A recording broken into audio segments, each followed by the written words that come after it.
Magandang buhay, narito naman tayo sa Faith on Pag-ibig at Serbisyo.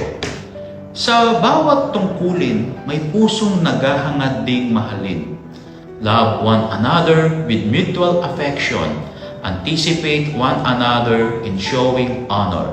In Romans chapter 12, verse 10. If I ever fall in love again, sa puso ng isang pulis, ang pag-ibig ay laging sinusubok.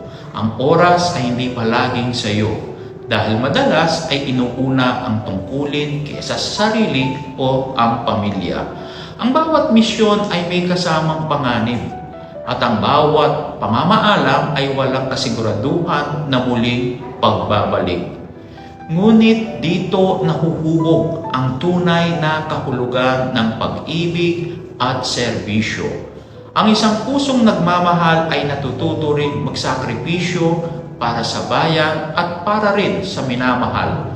Kung sakaling muling dumating ang pagkakataon, hiling ko na makita ang pag-ibig na marunong umunawa, kayang sumabay sa hirap at bigat ng tungkulin, at patuloy na pipiliin ang tao sa likod ng uniforme.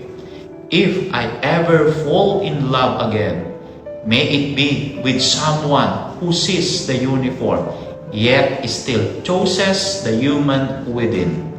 At sa panghuli, samahan ninyo po ako sa isang panalangin. Sa ngalan ng Ama at ng Anak at ng Espiritu Santo. Amen.